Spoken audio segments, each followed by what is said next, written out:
روزہ رکھنا، گناہ سے بچنا۔ ایک بات یہ بھی بتا دوں، جو رمضان شریف میں گناہ کرتا ہے، اللہ کے رسول فرماتے ہیں کہ اللہ اس کے 1 سال کی نیکیوں کو برباد کر دیتا ہے۔ رمضان شریف میں ایک گناہ، یہ کہاں سے میں پڑھ رہا ہوں؟ المعجم الاوسط سے یہ حدیث پڑھ رہا ہوں۔ ہاں، جو رمضان شریف میں ایک گناہ کرے، اللہ اس کے 1 سال کی نیکیوں کو برباد کر دیتا ہے۔ اس لیے رمضان شریف میں جہاں مسلم اکثریت ہے بڑا مزہ آتا ہے۔ ہمارے گاؤں میں بھی بڑا مزہ آتا ہے، 80% حضور کے غلام رہتے ہیں، مزہ آتا ہے۔ ممبئی میں بھی رمضان شریف کا مزہ آتا ہے، مراد آباد، سنبل، ادھر بھی رمضان شریف کا مزہ ہے نا۔ کیا بازار سجتے ہیں، کیا افطار لگتی ہے، لیکن یہ بازار ہے۔ اصل رمضان شریف کی بہار اس کی ہے جو گناہ سے بچ جائے، عبادت کر کے اللہ کو راضی کر لے۔ کیا بات ہے حضرت، سبحان اللہ۔ روزہ رکھنا، ہو سکے تو رمضان شریف میں تہجد، سحری کو اٹھتے تو تہجد کا اہتمام کرنا۔ میرے آقا فرماتے ہیں جو تہجد پڑھتا ہے، آقا فرماتے ہیں انشاءاللہ وہ بے حساب جنت میں داخل ہوگا۔ تو نہیں سال بھر پڑھ سکتے تو رمضان شریف میں 2 ہی رکعت پڑھ لینا، زیادہ اس کے یہاں بہت زیادہ کی ضرورت نہیں ہے، وہ بہت تھوڑے عمل پہ راضی ہو جاتے۔ سحری میں اٹھو، جلدی سے 5 منٹ پہلے اٹھ جاؤ، وضو کرو، 2 رکعت پڑھو تہجد، دونوں میں 3 بار قل اللہ پڑھو اور اللہ سے کہو۔ اللہ کہتا ہے میں پہلے آسمان پہ تجلی کرتا ہوں، پہلے آسمان پہ رات کے آخری حصے میں تجلی کرتا ہوں اور کہتا ہوں مانگ کیا مانگتا ہے، جو مانگے گا تو جو مانگتے ہو۔ لیکن اس وقت سحری میں آپ کیا کرتے ہیں؟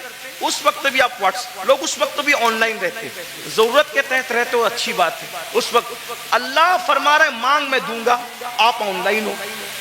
افطار کے وقت تو آواز آ رہی ہے جو مانگے گا دوں گا، آپ آن لائن ہو۔ رمضان شریف کا فائدہ اٹھاؤ، 1 بار درود شریف پڑھو، 70 بار درود کا ثواب۔ سبحان اللہ۔ رمضان شریف کے لیے تیاری، ابھی سے توبہ کرو، استغفار کرو، آج سے پہلے جو ہوا، جو گناہ ہوئے سب سے معافی مانگو، توبہ کرو اور نماز کے پابند بنو۔ آخرت کو بھول چکے ہیں لوگ، آخرت کو فراموش کر چکے ہیں، اور یہ بات یاد رکھیں، قرآن نے آخرت کی جتنی بات کی ہے، پورا قرآن اٹھا کر کے پڑھ لیں، 70% آیتیں قرآن کی آخرت سے متعلق ہے۔ میں نے قرآن مقدس کی جس آیہ کریمہ کی سورہ نبا سے تلاوت کی ہے، اس میں اللہ تبارک و تعالیٰ نے قبر سے اٹھنے کا ذکر کیا ہے۔ انسان قبر سے اٹھے گا، کس طریقے سے اٹھے گا؟ قبر سے اٹھنے والا ایک ہی شکل پر نہیں اٹھے گا، قبر کے اندر تو سب کو انسان کی شکل میں داخل کیا جائے گا، لیکن قبر سے اٹھتے وقت ہر انسان جو ہے اصل شکل پہ نہیں اٹھے گا، انسانی شکل میں نہیں اٹھے گا۔ کون کی شکل میں اٹھے گا؟ اب ذرا سنیے احادیث مصطفیٰ اور ذرا غور کیجئے۔ قرآن کہتا ہے یوم ینفخ فی الصور فتأتون افواجا، اور اس دن جب سور پھونکا جائے گا تو لوگ فوجوں فوج اپنی قبروں سے نکلیں گے، یعنی اللہ کی بارگاہ میں حاضر ہوں گے۔ تو جب انسان اپنی قبر سے باہر نکلے گا تو قبر سے باہر نکلنے کی کیفیت کیا ہے؟ صحابہ کرام نے پوچھا یا رسول اللہ صلی اللہ تعالی علیہ وسلم، یہ بتائیں کہ جب انسان اپنی قبر سے باہر نکلے گا تو اس کی کیفیت کیا ہوگی، اس کی حالت کیا ہوگی، کس پوزیشن میں وہ نکلے گا؟ اللہ اکبر۔ دفن کرتے وقت تو انسان کافور کی خوشبو میں بسایا ہوا ہوگا، دفن کرتے وقت تو انسان کو کفن پہنایا ہوا ہوگا، دفن کرتے وقت تو انسان کی کیفیت یہ ہوگی عطر اور سرمے کے اندر وہ معطر بھی ہوگا اور اس کی آنکھوں پر سرمے کے اثرات بھی ہوں گے، لیکن اللہ اکبر اٹھتے وقت انسان کی کیفیت کیا ہوگی؟ اب ذرا غور سے سماعت کریں۔ اللہ اکبر۔ میرے آقا مصطفیٰ کریم رؤوف الرحیم صلی اللہ علیہ وآلہ وسلم اپنے صحابہ سے ارشاد فرماتے ہیں، اے میرے صحابہ، کچھ لوگ قیامت کے دن جب اپنی قبر سے اٹھیں گے تو ان کی آنکھیں نہیں ہوگی، وہ اندھی آنکھیں لے کر کے اٹھیں گے، آنکھوں میں بینائی نہیں ہوگی، وہ آنکھوں میں روشنی نہیں ہوگی۔ ذرا تصور تو کریں، جو دنیا میں اندھا ہوگا وہ آخرت میں اندھا ہو ضروری نہیں ہے، جو دنیا میں بیمار ہوگا وہ آخرت میں بیمار ہو ضروری نہیں نہیں ہے۔ اللہ اکبر، اس لیے کہ دنیا کی بیماری کی کوئی حیثیت نہیں ہے، اللہ اللہ، لیکن میرے اور آپ کے آقا مصطفیٰ کریم رؤوف الرحیم صلی اللہ علیہ وآلہ وسلم ارشاد فرماتے ہیں کچھ لوگ اپنی قبر سے اندھے اٹھیں گے، یعنی ان کی آنکھیں نہیں ہوگی۔ اب مجھے بتائیں جب ان کی آنکھیں نہیں ہوگی تو وہ اللہ کا دیدار کیسے کریں گے؟ وہ رسول اللہ کا دیدار کیسے کریں گے؟ وہ اولیاء اللہ کا دیدار کیسے کریں گے؟ صحابہ کرام بے چین ہو گئے اور صحابہ کرام نے عرض کیا یا رسول اللہ صلی اللہ تعالی علیہ وآلہ وسلم، جو لوگ بغیر آنکھوں کے اپنی قبروں سے قیامت کے دن اندھے اٹھیں گے، اندھے اٹھنے کی وجہ کیا ہوگی؟ تو میرے آقا ارشاد فرماتے ہیں دنیا کے اندر نصیحت کرنے والے جب ان کو نصیحت کرتے ہوں گے تو وہ نصیحت کو نہیں مانتے ہوں گے۔ دنیا کے اندر جب ان کو اللہ سے ڈرایا جاتا ہوگا تو وہ اللہ سے ڈرتے نہیں ہوں گے۔ مثال کے طور پر آج بھی آپ دیکھیں بہت سارے مسلمان ہیں جو اللہ رب العزت کے بندے جب ان کو نصیحت کرتے ہیں تو وہ نصیحت مانتے نہیں ہیں۔ مثال کے طور پر اللہ اکبر، جیسے کہ اگر کسی کے گھر میں شادی میں ڈی جے بجایا جا رہا ہو، میوزک بجایا جا رہا ہو، گانے بجایا جا رہا ہو، اور اگر کوئی عالم کہے کہ بھائی ڈی جے نہ بجاؤ یہ حرام ہے، گانے نہ بجاؤ یہ حرام ہے، تو پلٹ کر کے نصیحت نہیں مانتے بلکہ کیا کہتے ہیں دولت ہماری ہے، مولوی کا کیا بگڑتا ہے، مال ہمارا ہے، مولوی کا کیا بگڑتا ہے۔ سن لو اللہ کے نبی نے تمہیں وقت سے پہلے آگاہ کیا، مرنے والوں موت آنی ہے، مرنے کے بعد قیامت کے دن قبر سے اٹھنا ہے۔ اگر تم نصیحت نہیں مانتے اور دولت کے نشے میں غرور و گھمنڈ کے اندر ڈوب کر کے خدا کی نصیحت کو پیٹ کے پیچھے ڈالتے ہو تو قیامت کے دن اندھے اٹھنے کے لیے تیار ہو جاؤ۔ سن لو دولت کے غرور اور گھمنڈ میں خدا کی نصیحتوں کو فراموش کرنے والوں، یہاں کسی کی آنکھیں اندھی ہوگی کوئی راستہ پکڑ کر کے چلا دے گا، یہاں کسی کی آنکھیں اندھی ہوگی کوئی سہارا دے کر کے پار لگا دے گا، یہاں کسی کی آنکھیں اندھی ہوگی کوئی نہ کوئی مدد کے لیے آ جائے گا، مگر قیامت کے دن اللہ کی نصیحتیں نہ ماننے کی بنیاد پر جب تمہیں اللہ اندھا اٹھائے گا، نہ وہاں لاٹھی ہوگی، نہ کوئی سہارا ہوگا، نہ کوئی مددگار ہوگا۔ اندازہ فرمائے قیامت کے دن دفن ہونے کے بعد اپنی اپنی قبروں سے اٹھنا ہے۔ بولو نصیحت مانتے ہیں لوگ؟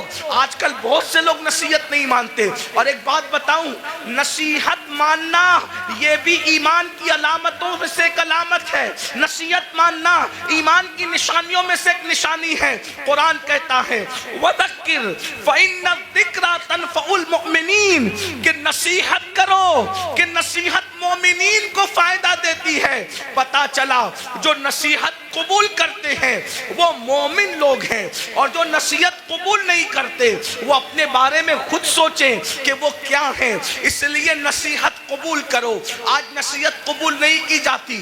اگر کسی مسلمان کو کہو بھائی چہرے سے داڑھی منڈانا یہ یہودیوں کا طریقہ ہے، چہرے سے داڑھی منڈانا یہ مشرکین کا طریقہ ہے، چہرے سے داڑھی منڈانا یہ اللہ رسول کے دشمنوں کا طریقہ ہے، تو آج کا مسلمان کہتا ہے ارے مولانا اگر میں داڑھی رکھوں گا تو کیسا لگوں گا، میری بیوی پتہ نہیں اجازت دے گی کہ نہیں دے گی۔ میں پوچھنا چاہتا ہوں میرے بھائی، بیوی سے پیار ضرور کرو لیکن بیوی شریک حیات ہے، شریک ممات نہیں ہے۔ جیسے ہی روح کا رشتہ جسم سے ٹوٹ جائے گا یہ بیوی قبر میں نہیں آئے گی، اللہ اکبر، لیکن خدا کے عذاب میں گرفتار کر دیے جاؤ گے۔ تو پہلی چیز اللہ کے سچے رسول صادق و مصدوق مصطفیٰ کریم رؤوف الرحیم صلی اللہ علیہ وآلہ وسلم فرماتے ہیں جو نصیحت نہیں مانتے، جو حق کو قبول نہیں کرتے، وہ قیامت کے دن اندھے اٹھائے جائیں گے۔ یہاں ایک بات کا اور اضافہ کر دوں، بہت سی چیزوں میں نصیحت کی جاتی ہے، حرام کام نہ کرو، بدعات نہ کرو، خرافات نہ کرو، جرائم نہ کرو، گناہ نہ کرو، بد مذہب گستاخ رسول سے دوستی نہ کرو، ان سے رشتہ داری نہ کرو، بہت سی چیزیں کہی جاتی ہیں، لیکن ہماری قوم نصیحت ماننے کے لیے تیار نہیں ہے۔ پھر میرے آقا مصطفیٰ جان رحمت صلی اللہ علیہ وآلہ وسلم ارشاد فرماتے ہیں دوسرا گروہ جب قبر سے نکلے گا تو ان کی کیفیت کیا ہوگی؟ آقا ارشاد فرماتے ہیں جب دوسرا گروپ، چونکہ قرآن کہتا ہے فَتَأْتُونَ أَفْوَاجًا، فوج نکلیں گے لوگ، یعنی قبروں سے گروہ در گروہ نکلیں گے. تو پہلے گروپ کا ذکر آپ نے سن لیا، اب دوسرے گروپ کا ذکر سنیں. جو دوسرا گروپ قبروں سے نکلے گا ان کی کیفیت کیا ہوگی؟ دوسرے گروپ کی کیفیت یہ ہوگی، میرے اور تمہارے آقا سچے رسول صادق و مصدوق مصطفیٰ جان رحمت صلی اللہ علیہ وآلہ وسلم فرماتے ہیں لوگ قبروں سے نکلیں گے تو ایسے نکلیں گے جیسے ان پر کسی نے جادو کر دیا ہو.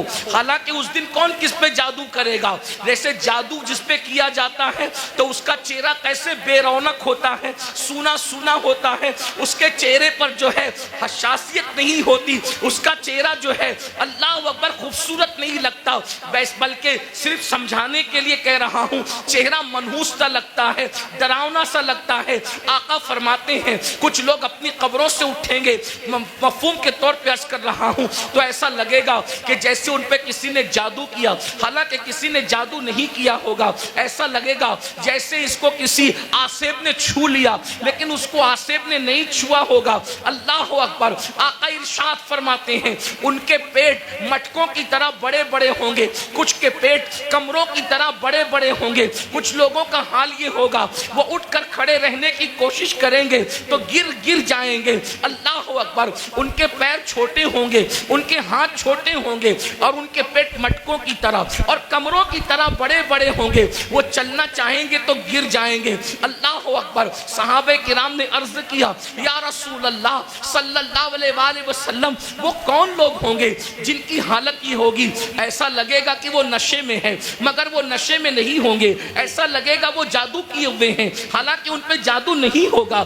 ایسا لگے گا کہ وہ آسیب زدہ ہیں، حالانکہ وہ آسیب میں نہیں ہوں گے. ان کے پیٹ کمروں کی طرح، ان میں سانپ اور بچھو ہوں گے. صحابہ کرام نے پوچھا تو آقا فرماتے ہیں جن لوگوں نے دنیا میں سود کھایا ہوگا، جن لوگوں نے دنیا میں سود کے دھندے کیے ہوں گے، وہ اس حالت میں اٹھیں گے کہ وہ چل نہیں سکیں گے. اللہ اکبر. وہ چل نہیں سکیں گے. ان کی کیفیت یہ ہوگی جیسے جانوروں کو ہانک کر کے جنگل میں چرواہا لے کر کے جاتا ہے، ویسے ذلیل کر کے فرشتے ان کو جانوروں کی طرح ہانکتے ہوئے میدان محشر میں لائیں گے. اللہ اکبر. ذرا تصور تو کرو، ذرا غور تو کرو، اس دن کی ذلت کیا ذلت ہوگی، اس دن کی رسوائی کیا رسوائی ہوگی. آج ایزی منی کے چکر میں، شارٹ ٹائم کے اندر ترقی کرنے کے چکر میں انسان نہ حلال دیکھ رہا ہے نہ حرام دیکھ رہا ہے. میری قوم کے جوانوں، دولت تو نچنیوں کو بھی مل جاتی ہے، دولت تو جسم بیچنے والوں کو بھی مل جاتی ہے، دولت تو چوری کرنے والوں کو بھی مل جاتی ہے. ارے دولت ہی سب کچھ نہیں ہے. دولت ایک دن ختم ہونے والی ہے، دنیا ایک دن ختم ہونے والی ہے. یہاں سے لے کر کیا جاؤ گے؟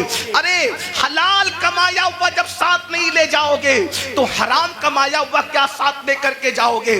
ذرا سوچو تو صحیح، ذرا تصور تو کرو. یہ کوئی مقرر نہیں کہہ رہا ہے، یہ کوئی جلسے کا ناظم نہیں کہہ رہا ہے، یہ کوئی معمولی انسان نہیں کہہ رہا ہے، یہ تمہارے اور میرے نبی فرما رہے ہیں. اللہ اکبر. لوگ سود خور لوگ اپنی قبروں سے ایسے اٹھیں گے جیسے وہ نشے میں ہے، حالانکہ وہ نشے میں نہیں ہوں گے. جیسے وہ پاگل ہے، حالانکہ وہ پاگل نہیں ہوں گے. جیسے وہ آسیب زدہ ہیں، وہ آسیب زدہ نہیں ہوں گے. ذرا سوچئے آج کس طریقے سے اللہ اکبر سود کو پرموٹ کیا جا رہا ہے، بیاج کو پرموٹ کیا جا رہا ہے. یاد رکھیے شاید اسی دور کے لیے کہا گیا تھا جو سود سے بچنے کی کوشش کریں گے سود کا گرد و غبار ان تک پہنچ کر کے رہے گا، سود کا گرد و غبار ان تک پہنچ کر کے رہے گا. آج ایسا تو نہیں کہ ہم اسی دور میں زندگی گزار رہے ہیں. اللہ اکبر. سود لین دین مسلم آبادیوں میں اتنا بڑھ چکا ہے کہ لوگوں کو خیال ہی نہیں رہتا کہ ہم حرام کما رہے ہیں. ایک بات مجھے یاد آئی آگے بڑھنے سے پہلے، اس حدیث کو میں آگے بڑھاؤں اس سے پہلے بیچ میں ایک روایت یاد آئی. میرے بھائیوں ذرا سوچو، ذرا غور کرو. آپ نے اب تک یہ سنا ہوگا، آپ نے اب تک یہ سنا ہوگا جب کوئی بندہ حج کے لیے جائے